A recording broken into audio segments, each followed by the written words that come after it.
Badira hainbat estereotipo gaitasun handiko pertsonen inguruan. Hala nola, askotan, ume ez ulertuak izaten direla ere. Eskolan aspertzen omen dira. Harremanetarako zailtasunak izan ditzakete.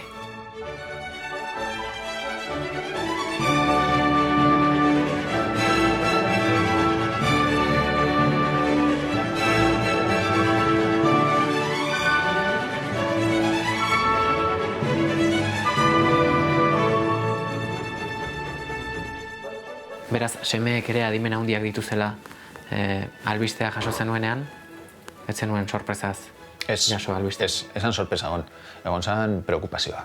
Preokupazioa, zenik ez dut hau loteria bat bezala ikusten.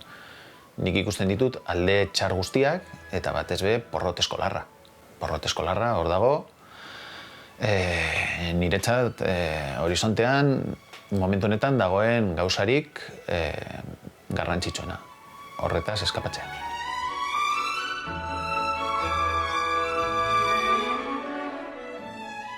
Den etortzen zaigu burura, Sheldon Cooper, holako jende inadaptatua, jende asoziala, eta bueno, ulertu behar da, zergatik handan jende hori horrela ez. Txikitatik ni sentitu banaiz tokiz kanpo, esan didate, ez mugitu, zoiaz parte hartu, iso, eta azkenan nire sentitzen naiz, ni ikusten dut aldatera eta bestera, eta ni ez naiz hauek bezalakoa, nik bitxo raro bat naz, eta gainera inguruneak ere horrela, devoluzio hori egiten dit ere bai ez.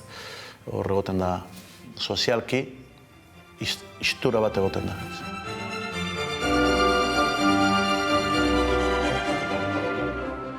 Ezin duguna jasan, da protokolo pilo bat egotea, kasuistika pilo bat entzat, baina kolektibo honentzat ez egotea bapes. Zepa, azkarrak direnez irteko dira aurrera.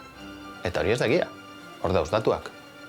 Porrot eskolarra oso altua da beraien artean. Eta porrot eskolarrak egitzen dau, gero beste defizientzia batzuk. Autoestimarena, askotan esan dut, autoestima bajuak, depresioak, bueno.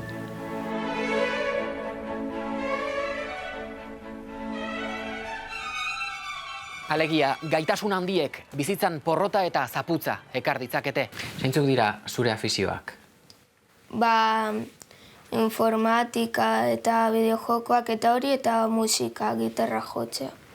Zure lagunen artean aurkitzen dituzu interes berdinak dituzten pertsonak? Bai, baina ez oso berdinak. Bideojokoak eta hori bai, baina ez hainbeste informatika eta holan ez.